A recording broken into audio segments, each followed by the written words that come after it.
معزز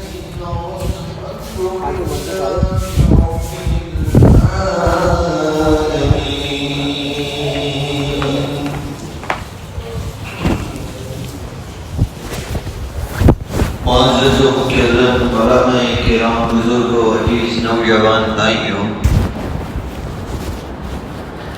بس ایک ہفتہ باقی ہے ذی القعدہ کے مہینے کے ختم ہونے میں، اور 7 دن کے بعد تقریباً ہم ذی الحجہ کے مبارک مہینے میں داخل ہو جائیں گے۔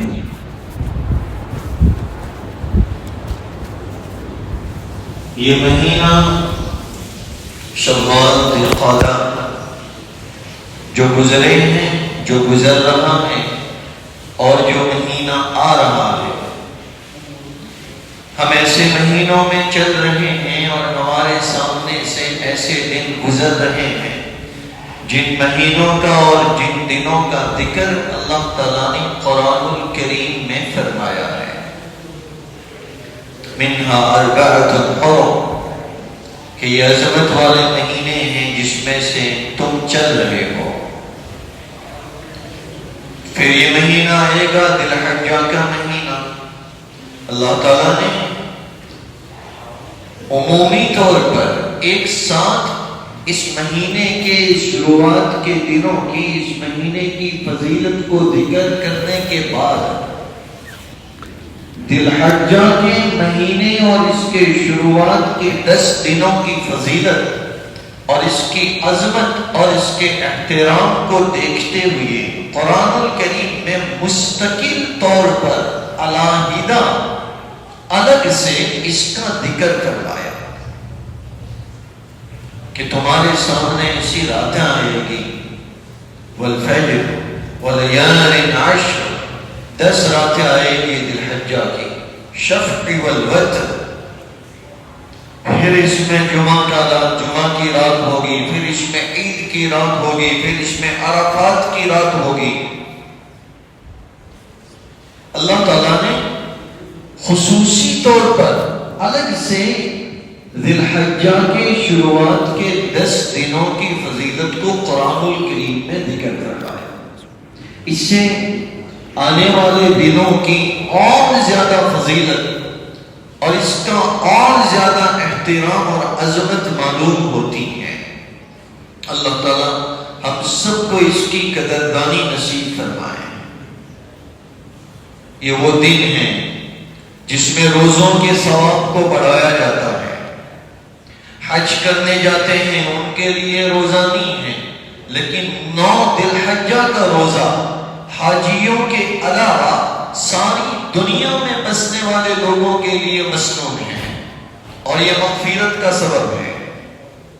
اللہ تعالیٰ اس روزے کی بدولت مغفرت کے فیصلے فرماتا ہے۔ یہ ان دنوں میں کی جانے والی عبادت کا ثواب ہے۔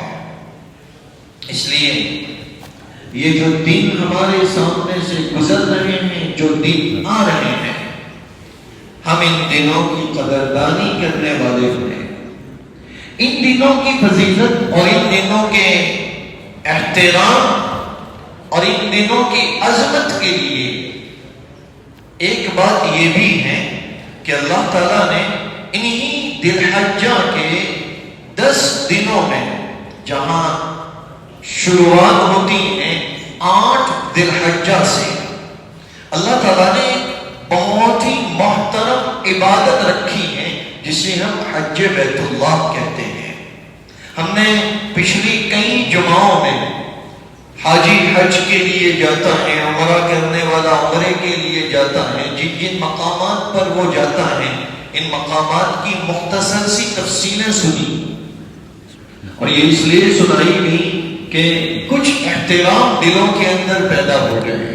8 ذی الحجہ کی صبح سے حاجی مینا کے میدان میں جانے کی شروعات کرتا ہے۔ عمرے سے فارغ ہو چکا، اب اپنے کمرے پر اس نے احرام باندھ لیا، نیت کے لیے حرم میں چلا گیا، 2 رکعت نماز پڑھ لی، حرم میں جانے کا موقع نہیں تھا، وہیں پر اپنے کمرے پر 2 رکعت نماز پڑھ کے اس نے نیت باندھ لی، پھر مینا کی طرف روانہ ہو گیا۔ یہ روانگی اس روانگی کی یاد کو تازہ کرتی ہے جس وقت میں پیارے آقا صلی اللہ تعالی علیہ وسلم نے مدینہ المنورہ سے حج فرما کر 8 ذی الحجہ کو مینا کی طرف روانگی فرمائی تھی۔ وہاں ایک مسجد ہے، یہ مسجد اس جگہ پر بنی ہے جس جگہ کے اوپر پیارے آقا صلی اللہ تعالی علیہ وسلم کا خیمہ لگا تھا، جسے مسجد خیف کہتے ہیں۔ وہاں بہت ساری یادیں جڑی ہوئی ہیں۔ سوچئے تو صحیح، آدمی وہاں جاتا ہے اور اس جگہ پر نماز پڑھتا ہے جہاں پیارے آقا علیہ السلام مینا کی اس وادی میں قیام فرماتے ہیں، جہاں ابھی مسجد ہے، بڑی مبارک جگہ ہے۔ حاجی وہاں 5 نمازیں پڑھتا ہے اور پھر فجر کے بعد سے تیاری شروع کرتا ہے 9 ذی الحجہ کی، چلو عرفات کو جانا ہے۔ کسی کو جلدی لے جایا جاتا ہے تو وہ اپنے اپنے انتظام کے مطابق اس حساب سے تیاری کرتا ہے اور وہ پھر عرفات کے میدان میں پہنچتا ہے۔ یہ وہ میدان ہے جہاں اللہ تعالیٰ نے انسانوں کو بنانے سے پہلے ان کی روحوں کو جمع کر کے یہ وعدہ لیا تھا، الستُ بربکم، قرآن میں جس کا ذکر ہے، عہد میثاق جسے کہا جاتا ہے، یہ اسی میدان میں لیا گیا تھا۔ یہاں پیارے آقا علیہ السلام نے جمعہ کا دن تھا اور عصر کے بعد ایک عظیم خطبہ دیا تھا عرفات کے میدان میں، جہاں اس وقت میں مسجد نمیرہ ہے، مسجد نمیرہ ہے یا نمرہ ہے، دونوں طریقے سے بولتے ہیں، نمرہ نمیرہ، یہاں وہ مسجد ہے، بڑی عالیشان مسجد، لاکھوں لوگ اس میں سما جائے۔ آپ نے وہاں ایک عظیم خطبہ دیا، تاریخی خطبہ دیا اور نصیحتیں فرمائی۔ یہ عرفات کا میدان، وہاں آدمی حاجی حج کے لیے جاتا ہے، وہ اپنے وقت پر ظہر عصر پڑھ لی اور اس کے بعد کھڑے ہو کر دعائیں کرتا ہے، کیونکہ یہ دعا کی مقبولیت کا مقام ہے۔ یہی وہ مقام ہے جہاں پیارے آقا علیہ السلام نے اپنی امت کے لیے دعائیں فرمائی۔ وہاں عرفات کے میدان میں پھر ایک پہاڑ نظر آتا ہے جسے رحمت کا پہاڑ کہا جاتا ہے، جس کا نام جبل رحمت ہے۔ حضرت آدم علیہ نبینا علیہ السلام کی توبہ کی قبولیت کا ذکر جس جگہ کے اوپر ہے، جہاں ایشیا میں، ہمارے ہندوستان میں جب بر صغیر پورا ایک ملک تھا، اکھنڈ بھارت جایا تو یہ سری لنکا وغیرہ جب ہمارے ہندوستان کا حصہ ہوا کرتے تھے، تو اسی حصے میں حضرت آدم علیہ السلام کا نزول ہوا۔ ایک خطا پر آپ رو رہے ہیں اور وہاں اللہ رب العالمین نے مقدر کیا ہوا ہوتا ہے، آپ اسی میدان میں پہنچتے ہیں جہاں پر یہ جبل رحمت ہے، وہاں آپ کی دعا بھی قبول ہوتی ہے۔ پیارے آقا علیہ السلام اپنے سفر کے وقت میں اسی جگہ پر تشریف لے جاتے ہیں اور آپ وہاں جا کر دعائیں فرماتے ہیں۔ اچھی اچھی مقامات ہیں وہاں۔ حاجی جب مغرب ہو جاتی ہے، مغرب کی نماز وہاں نہیں پڑھتا، پھر وہاں سے مزدلفہ کی طرف کچھ کرتا ہے، کیونکہ اسے مغرب اور عشاء مزدلفہ میں پڑھنی ہے۔ یہ وہ مقام ہے جس کا ذکر اللہ نے قرآن میں فرمایا ہے، عند المشعر الحرام، قرآن میں ہے۔ یہ مشعر حرام ہے مزدلفہ کی وادی، وہ مینا اور عرفات کے درمیان میں ہے، مینا سے متصل جڑی ہوئی وادی ہے۔ یہاں پیارے آقا علیہ السلام نے اور دعائیں فرمائی۔ ایک رات گزارنی ہے، سر پر کوئی خیمہ نہیں، کوئی چھت نہیں، نیچے بچھونا جو حاجی لے جائے، باقی لوگ وہاں راتیں گزارتے ہیں دعاؤں میں۔ اور یہاں اللہ تعالیٰ نے دعا کی مقبولیت کا اعلان جبریل امین کے ذریعے فرمایا۔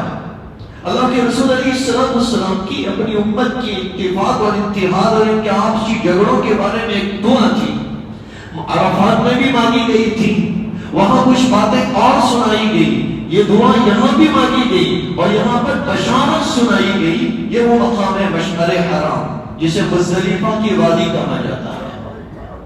عجیب منظر ہے. لوگ اپنی اپنی جگہوں پر بیابان ایک وادی میں سر پر چھت نہیں ہے, نیچے بچھونا نہیں ہے, پتلا سا بچھونا یا چٹائی بچھائی ہوئی ہے, یا جسے شوق ہے مسجد خیف کو ڈھونڈتا ہوا پھر وہاں چلا جاتا ہے اور پھر وہاں پر دعائیں مانگتا ہے, اور ان کی دعاؤں کے اوپر فرشتے آمین کہتے ہیں. صبح ہوتی ہے, اندھیرے میں فجر کی نماز پڑھتا ہے, پھر وہ مینا کو چلا جاتا ہے. پھر اس کے لیے حکم ہوتا ہے اب بڑے شیطان کو کنکریاں مارنے کے لیے جائیں, جسے جبر عقبہ کہا جاتا ہے. مسجد خیف کے پیچھے 3 ستون ہیں, ایک پہلا جمرہ, دوسرا جمرہ اور تیسرا جمرہ, جسے 3 شیطان کہے جاتے ہیں. تو پہلے دن 10 ذی الحجہ کو اسی کو کنکری ماری جاتی ہے جو سب سے اخیر میں ہے. کعبہ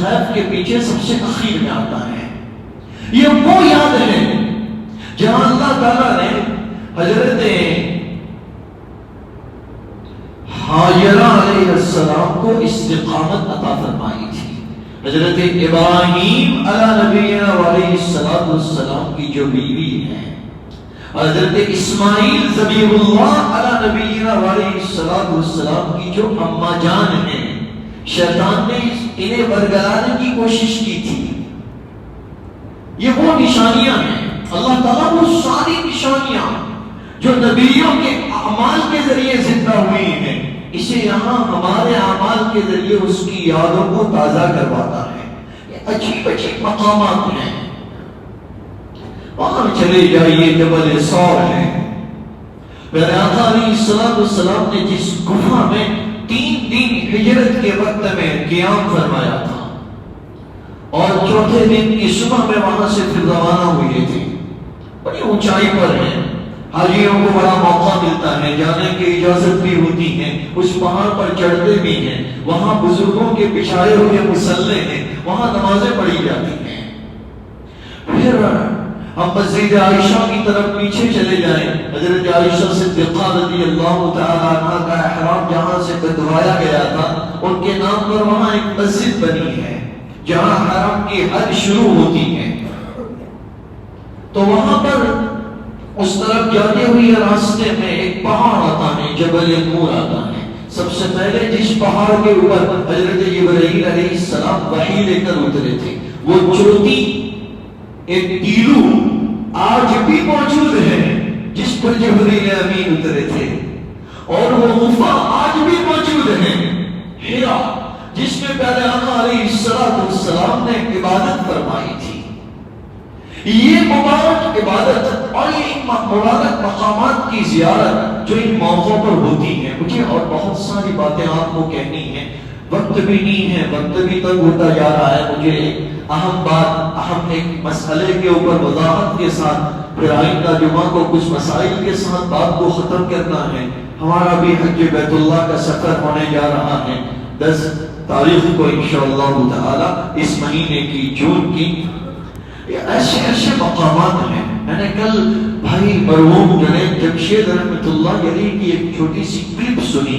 یہ فرما رہے تھے کہ جو ہم تذکیریں کرتے ہیں نا یہ مبارک مقامات کی, پیارے آقا علیہ السلام کی تعریف میں جو قصیدے پڑھتے ہیں نا, اور یہ جو مقامات کو یاد کر کر کے اپنی زبان سے بولتے ہیں نا, وہ کہتا ہے جنید جمشید مرحوم, اللہ ان کی مغفرت فرمائے, ہمارے سارے مرحومین کی مغفرت فرمائے, کئی کروڑ روپے لے کر جو سانگ گانے والا تھا, اللہ تعالیٰ نے توبہ کی کیا توفیق دی کہ وہ جب حیات تھا وہ ایک مرتبہ لوگوں کے درمیان میں بیٹھ کر کہہ رہا تھا, یقین جانیے گا مجھے اس پر فخر نہیں ہے, میں آپ لوگوں کو خوش کرنے کے لیے کہہ رہا ہوں. وہ کہہ رہے ہیں, ان کے الفاظ یہ ہیں, مجھے فخر نہیں ہے, میں آپ لوگوں کو خوش کرنے کے لیے کہہ رہا ہوں, جب سے میں نے یہ تذکرے شروع کیے ہیں نا تب سے مجھے کئی مرتبہ پیارے آقا علیہ السلام کا دیدار نصیب ہوا ہے.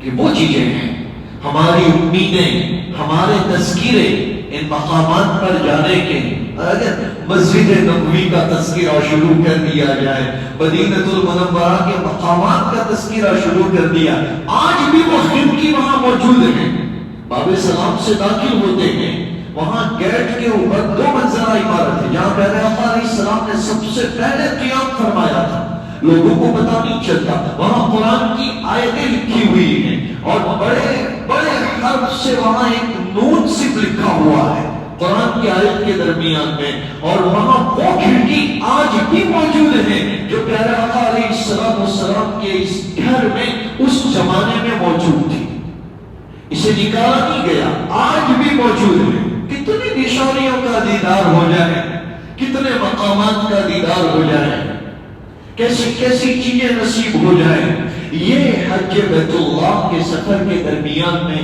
یہ ساری چیزیں انسان کو نصیب ہوتی ہیں۔ یہ مبارک عبادت اللہ تعالیٰ نے یہ آنے والے مہینے کے 8 ذی الحجہ سے لے کر 12 ذی الحجہ تک کے 5 دنوں میں رکھی ہے۔ ایک یہ عبادت اور ایک عبادت قربانی کی عبادت ہے۔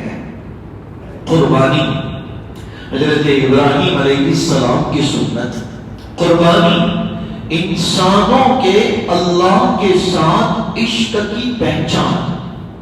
ایک بندہ اللہ سے کتنی محبت کرتا ہے، اس محبت کی پہچان، اس محبت کا مظہر یہ قربانی ہے۔ کیا وجہ اس کی؟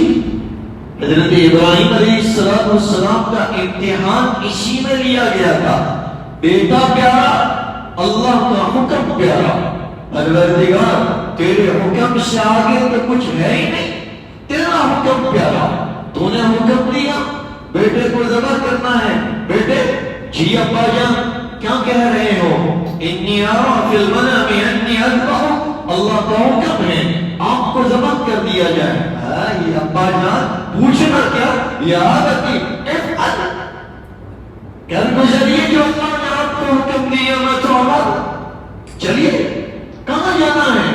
کہاں چلیے؟ اس پہاڑ کے اوپر، وہ پہاڑ کے اوپر لے جاتے ہیں۔ اللہ تو نے حکم دیا، لے میں نے اپنے بیٹے کو تیرے سامنے ذبح کرنے کے لیے سلا دیا۔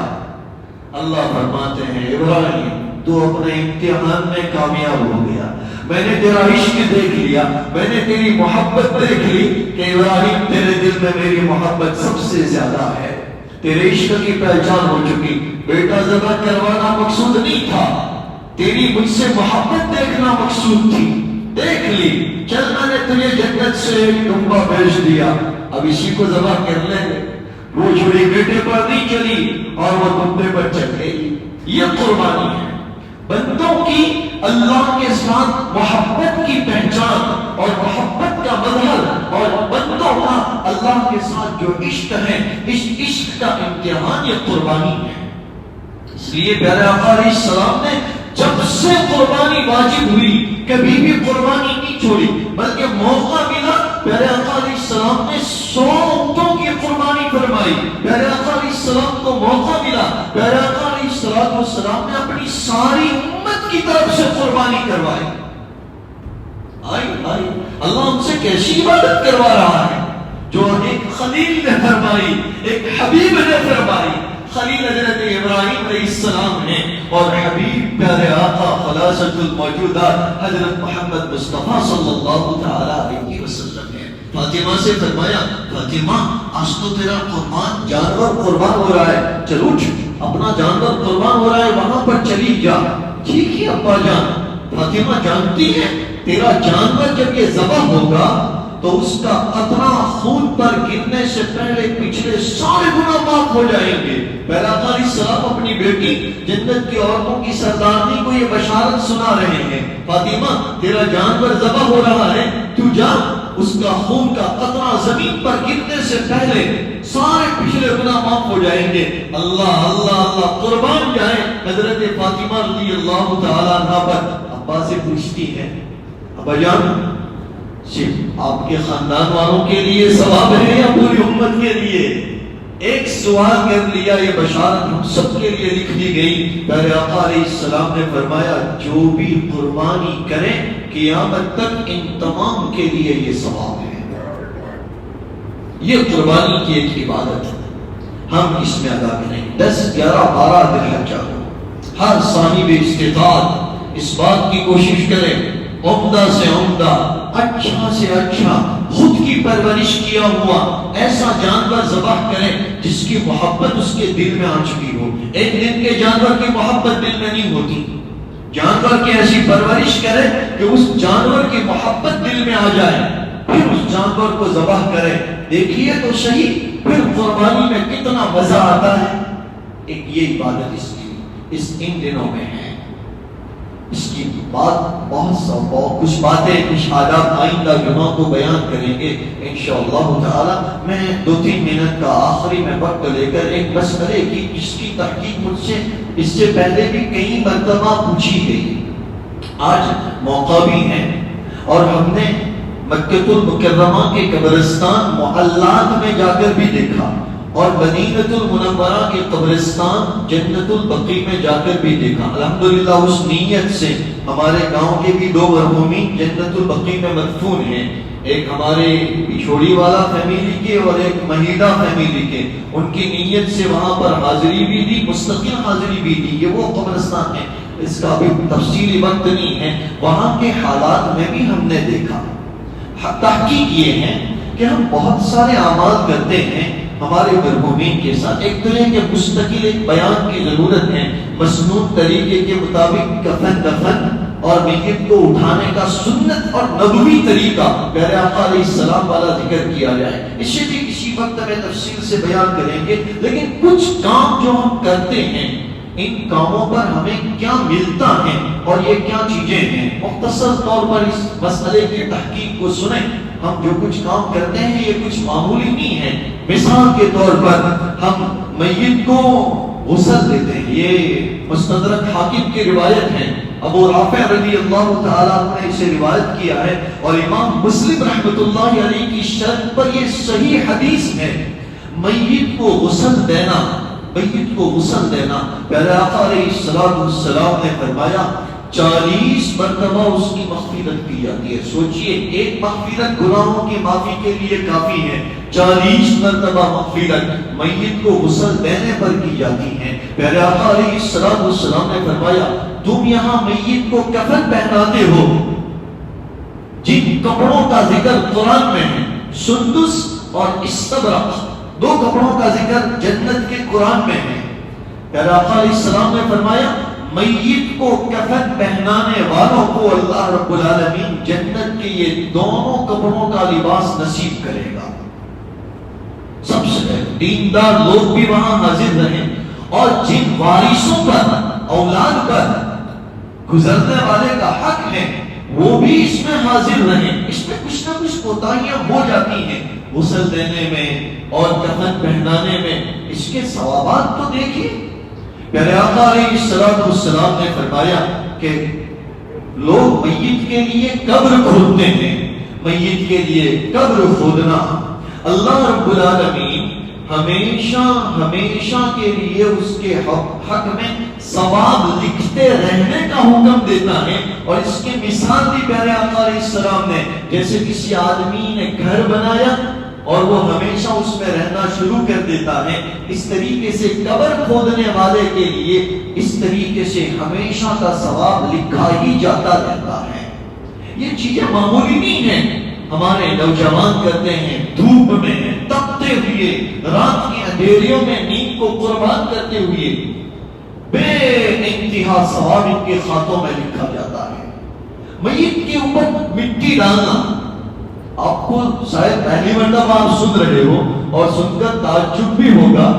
یہ میت کو دفنانے کے بعد اس کی قبر پر مٹی ڈالنا ایک ایسا عمل ہے جس عمل کو اللہ نے قرآن میں سکھایا ہے. سورہ مائدہ میں ہے. حابیل اور قابیل کے درمیان میں جب جھگڑا ہوا اور حابیل کی جب شہادت ہوئی اس وقت میں بس یہ دونوں حضرت آدم علیہ السلام کے بیٹے ہیں. اب کیا کیا جائے؟ ایک بیٹے کا انتقال, اللہ تعالیٰ نے ایک کبے کو بھیجا, یہ سورہ مائدہ میں ہے, اور اس کے ذریعے یہ عمل بتلایا اس طریقے سے قبر کھولی جائے, میت کو اس طریقے سے قبر میں سلایا جائے اور اس کے اوپر اس طریقے سے مٹی ڈالی جائے. قبر کھودنا ایک اہم چیز اور اس کے اوپر مٹی ڈالنا یہ بھی اتنی اہم چیز.